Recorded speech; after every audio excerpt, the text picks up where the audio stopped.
Hey everyone, and welcome. So, if you've ever even dipped a toe into studying Japanese, I'm willing to bet you've heard of the Genki series. Today, we're going to take a closer look at the Genki 2 workbook and really unpack the journey it lays out for anyone trying to learn the language. Let's dig in and see what makes it such a game changer. And here it is. For a lot of people, this little green book is the bridge that takes you from just knowing a few phrases to actually communicating with some real nuance. We're going to follow the path it creates, right from the very first grammar point all the way to some pretty complex social stuff. So, what's this workbook really for? Well, its main job is all about practice and reinforcement. It's not really about learning brand new things from scratch.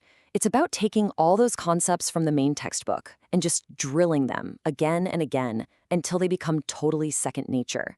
Think of it like a gym for your language skills, where you go to build that muscle memory. Okay, so that brings us to our first section. We're going to look at how Genki 2 uses what they call an integrated approach to build your Japanese skills. And that just means it's not about learning one thing at a time, it's about learning everything all at once. And yeah, this slide really breaks down what integrated approach means. See? You're not just sitting there memorizing grammar rules. Nope, you're actually using them through listening, writing kanji, translating, even filling in the blanks. It's this mix that makes sure you're not just learning about Japanese, you're learning how to use it. All right, let's dive into our next section and see how this journey actually begins. Your first step into Genki 2 is what I like to call your first big power-up, and you'll find it right there in Lesson 13. Let's use the table of contents as our map for this whole thing, okay? And as you can see, our adventure really kicks off right at the beginning with the very first lesson in the book. So, what's the very first skill you unlock? It's potential verbs. This is huge. It's the power to finally express what you can do. Think about it. Before this, you could only say what you do. Now, you can finally say what you're able to do. It's a massive leap in what you can communicate. And check out how the workbook puts you to work right away. This isn't just some abstract theory. You are physically filling in a chart, conjugating verbs from the dictionary form to the potential form, both positive and negative. This is exactly how you build that solid, reliable foundation you need. Okay, so after you can say what you're able to do, the lesson adds another layer. Now you get to describe your impressions of things. You learn the grammar to say something looks or seems a certain way, which just adds a whole new world of descriptive language to your toolkit.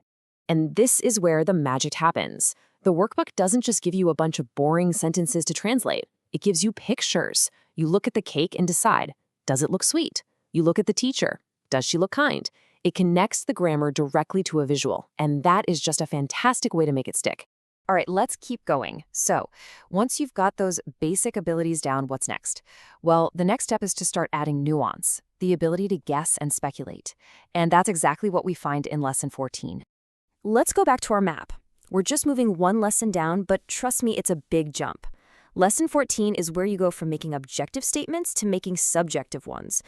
Sharing your feelings, your guesses, and starting to navigate actual social situations.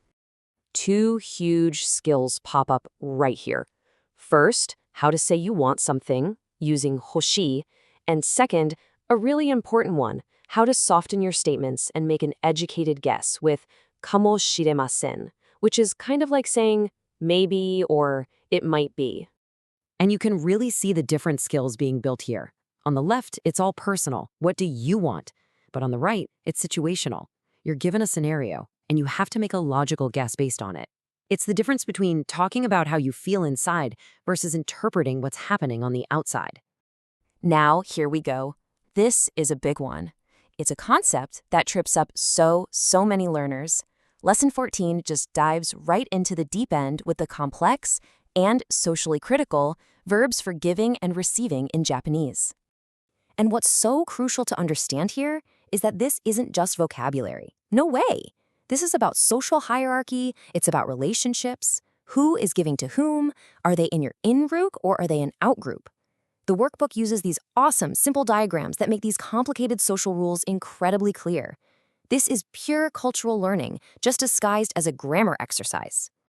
Which brings us to our final challenge. If giving and receiving is tricky, what comes next is what a lot of people see as the final boss of elementary Japanese, mastering real, proper politeness. So we're going to jump way forward on our map, all the way to the end of the book, lessons 19 and 20. This is where you learn Kigo, or respectful language, specifically honorifics and humble forms. Now, this system can seem insanely complex, but it really boils down to this one simple dynamic.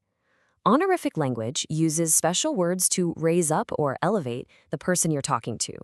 And humble language does the exact opposite. It uses different special forms to lower yourself, and by doing that, you show respect. Getting this down is absolutely key to sounding natural and polite in more formal situations. So let's kind of wrap this all up. As we've seen, the Genki and workbook really takes you on this deliberate, super structured path, starting with simple abilities and ending with really complex social interactions. The journey is pretty clear, right? You start by just getting the basic ability to talk about what's possible. Then you start adding layers of personal and social nuance. And finally, you tackle the most advanced forms of politeness so you can handle formal conversations with respect. And ultimately, that's the whole story of this workbook. It's this carefully designed path that doesn't just throw words and grammar at you. It systematically builds up your ability to communicate in Japanese in a way that's more nuanced, more appropriate, and more socially aware. And that just leaves us with one final question. Now that you've seen this whole progression, from a simple "I can" to "May I humbly do," what's the first thing you'd be really excited to go out and do or say with these new skills? Fun to think about. Thanks so much for watching.